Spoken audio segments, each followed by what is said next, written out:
line for, good buddy.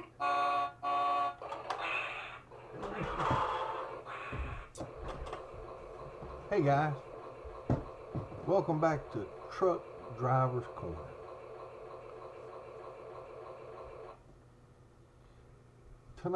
Today I'm gonna tell you a story about taking a load up to Detroit. We picked up a load of pallet racks. Me and another guy. This guy's name was Steve Mahaffey, and we got to stopped along the way. Always stop and get fuel. Excuse me. And then we made our way on up there to Detroit that night. We went in that night about 2 o'clock in the morning.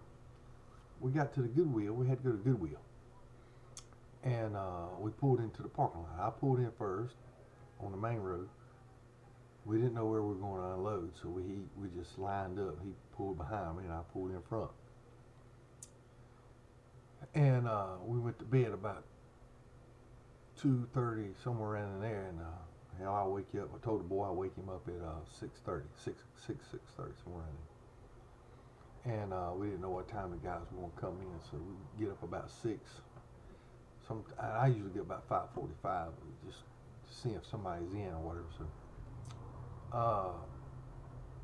when we got up about 6 o'clock, nobody coming in. It's 6:45, still nobody coming in. 7 o'clock, people started rolling in.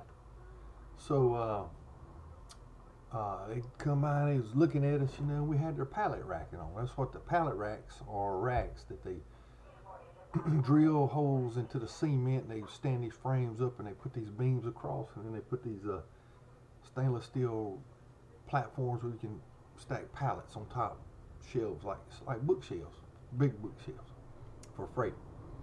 And we're out there, and finally I tell Steve, I said, I guess one of us going to have to go to the door, knock on the door, and tell them we need to get unloaded.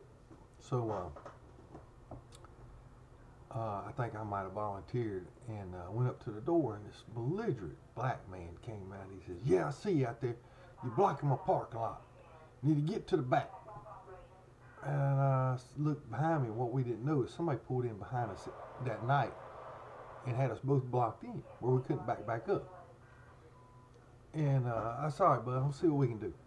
So I said, Steve, I said, we got to go to the back. And I said, you want to go wake that guy up behind us, or you want me to do it? He says, no, I don't like to bother anybody sleeping. I said, well, I don't either, but we got to get him up, so we got to move into the back. So I go back there and knock on his truck. He don't get up, lazy truck driver. Must have been driving all night, just dead, just wouldn't get up. Not again. Wouldn't get up. I said, well, and there's just no way we could back up to get out. And by the time this guy comes out again, maybe wasn't even 5 minutes, 5 to 10 minutes, he comes back out and he starts cussing at us. He says, why you still pulled up in the front, blah blah blah. And he started popping off these explicatives.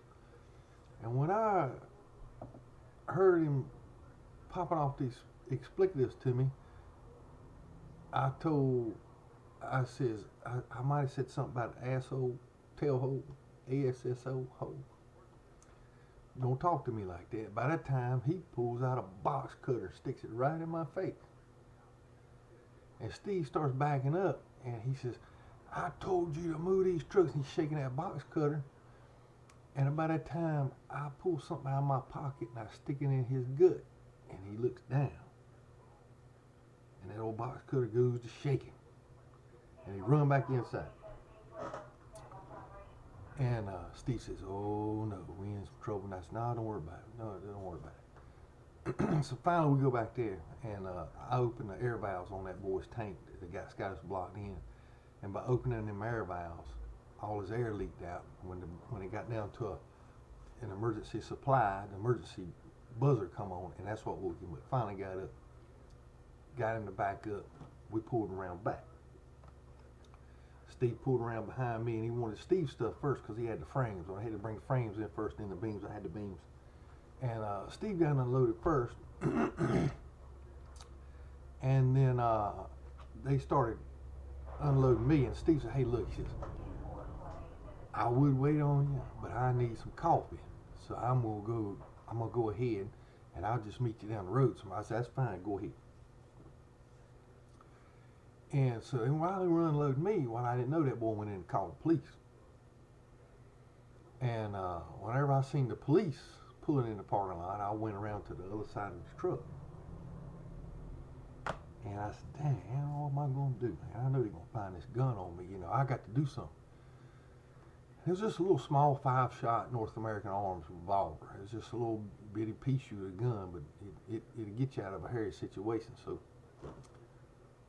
I said, I saw the fuel cap, and I said, man, I can get this thing out of the fuel tank. So I popped the fuel cap off, plopped it right in the diesel tank, and I put the cap back on.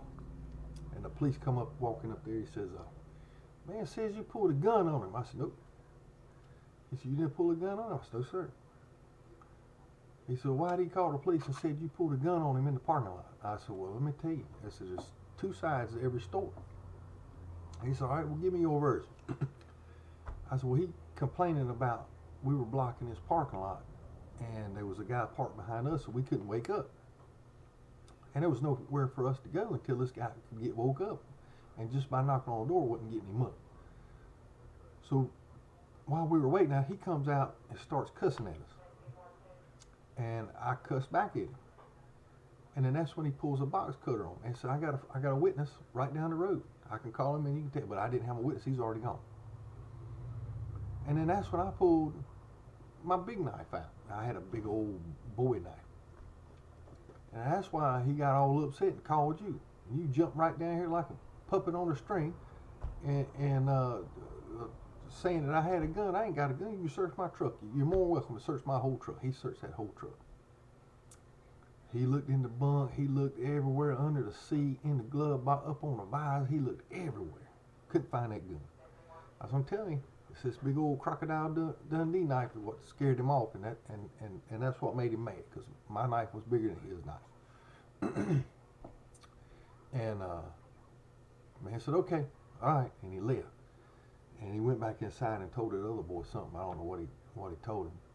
But then I got my bill signed and I left out of there. I drove all the way back home. I got a coat hanger, and I finally got my little gun out the fuel tank. But that's the story I promised you I was going to tell you last week. And I also had that little gun in my pocket. I was in Charlotte one night, and a lot of you don't know that back in the 80s and 90s, truck drivers used to always have to go to a truck stop or shopping centers or wherever they could find a payphone. And there used to be payphones on every corner, but it's not like that anymore. So one night going through Charlotte, I got off Interstate 77 and I came east on 74. And 277 to 74, I got down to 74, and I went by the arena down through there. And once I passed the arena, I came to the red lights, the beginning of the red lights where they used to be down there, and I saw the Ritz on the right there, and I saw a payphone out in that parking lot. And the Ritz was closed, and that shopping center I think was all closed down and everything. And so I spotted that payphone. I said, I bet that payphone still works. So I'll pull in there, and I used to have a number I'd dial in and make calls, long distance calls on any payphone. And sure enough, I pulled the truck in and I walked over to the payphone and I put my series of numbers in. And after I put my series of numbers in, I'd dial my home phone. I'd call my wife from any payphone. And while I was on the payphone one night, I heard a noise, and I looked behind me, and there comes a boy riding up on a bicycle. And as soon as I turn around and look at him, you remember that night when he rode up on a bicycle? He rode up on a bicycle, and I can't remember what he said. He says, "How much money do I have?" Or let me borrow some money, or something like that.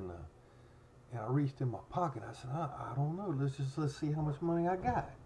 I reached in my pocket and pulled that gun out. And that dude pedaled right off. I didn't even call him. I didn't even bother calling the police. I told my wife, I said, some old boy on a bicycle wanted to know how much money I had. Whenever I pulled a gun out, he didn't want to know how much money I had anymore. So that little gun has gotten me out of a couple of hairy spots. And now since I applied for my concealed carry permit, I feel a whole lot better about carrying it around in my pocket instead of all this time carrying it around without a concealed weapons permit now. So that makes me feel a whole lot better. I'm going to be carrying that gun from now on. You can believe that. And come back next week. And you know, a lot of these videos that you see, at the end of the videos, they say, please subscribe, check like if you like the video. Well, I'm not going to ask you to do all that, but if you like my video, do what you want to do. Peace from Truck Driver's Corner. Till next Sunday.